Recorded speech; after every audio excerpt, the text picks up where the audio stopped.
ഓം നമോ നാരായണായ നമ. സ്വാമിയേ ശരണമയ്യപ്പ. നമസ്കാരം.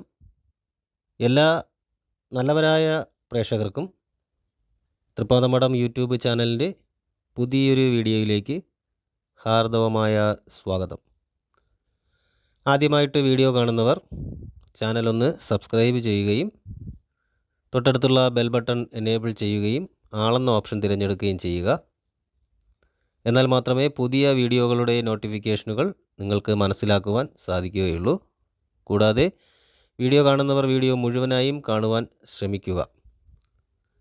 വിശാഖം നക്ഷത്രത്തിൽ ജനിച്ച ജാതകർക്ക് 2024 ഈ മാർച്ച് മാസത്തിൽ ജീവിതത്തിൽ വരുന്ന നക്ഷത്രമാസ ഫലങ്ങൾ എങ്ങനെ ജാതകനെ സ്വാധീനിക്കും എന്നതിനെക്കുറിച്ചാണ് ഇന്നത്തെ വീഡിയോയിൽ പറയുന്നത്.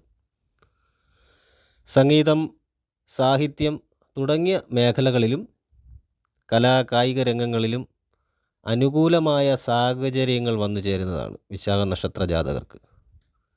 സന്താനങ്ങളുടെ കാര്യങ്ങളിൽ സാമ്പത്തിക നിയന്ത്രണങ്ങൾ കൊണ്ടുവരേണ്ടതെന്നല്ല, സാമ്പത്തിക നിയന്ത്രണങ്ങൾ ഏർപ്പെടുത്തും എന്നുള്ളതാണ്. അവഗണിക്കപ്പെട്ടിരിക്കുന്ന കാര്യങ്ങൾ, നേരത്തെ തന്നെ അവഗണനയിൽ കിടക്കുന്ന കാര്യങ്ങൾ ഇപ്പോൾ എല്ലാം പരിഗണനയിൽ വന്നു ചേരുന്നതും ആയിരിക്കും.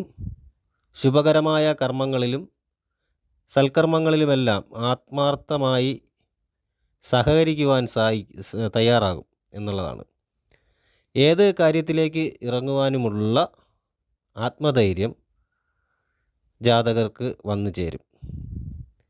തൊഴിൽപരമായി അധികാരങ്ങൾ അല്ലെങ്കിൽ ചുമതലകൾ ഏറി വരുന്ന ഒരു സമയമായിരിക്കും. ഒരു സാധാരണ ജീവനക്കാരൻ എന്ന നിലയിൽ നിന്ന് കുറച്ചുകൂടി ഉന്നത പദവിയിലേക്ക് അല്ലെങ്കിൽ ഒരു ടീമിനെ നിയന്ത്രിക്കുന്ന നിലയിലേക്ക് എത്തുന്നതായിരിക്കും.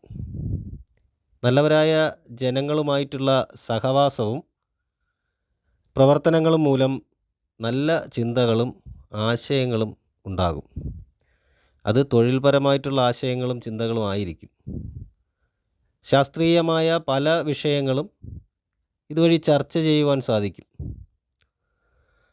പക്ഷഭേദമില്ലാതെയുള്ള പ്രവർത്തനങ്ങൾ ലക്ഷ്യം നേടുവാൻ സാധിക്കുന്നതാണ്. ഭൂമി സംബന്ധമായ ഇടപാടുകൾ നടത്തുമ്പോൾ അല്ലെങ്കിൽ ആ ഭൂമി വാങ്ങുവാൻ ഉദ്ദേശിക്കുന്ന ഭൂമിയുടെ രേഖകൾ വിശദമായി പരിശോധിക്കണം. അല്ലാത്ത പക്ഷം വലിയ ബാധ്യതകൾ വന്ന് ഭവിക്കുവാൻ കാരണമായേക്കും എന്നുള്ളത് കൂടി ഓർമ്മപ്പെടുത്തുന്നു. അപ്പോൾ ഈ വീഡിയോ ഉപയോഗപ്രദമാണെന്ന് തോന്നിയാൽ വീഡിയോ മറ്റുള്ളവർക്ക് കൂടി ഒന്ന് ഷെയർ ചെയ്ത് കൊടുക്കുക. വീഡിയോ ലൈക്ക് ചെയ്യുകയും ചെയ്യുക. കൂടാതെ നിങ്ങളുടെ വിലയേറിയ അഭിപ്രായങ്ങൾ, നിർദ്ദേശങ്ങൾ എന്നിവ കമൻ്റായിട്ട് രേഖപ്പെടുത്തുക. എല്ലാ നല്ലവരായ പ്രേക്ഷകർക്കും ശുഭദിനം നേരുന്നു. നന്ദി, നമസ്കാരം.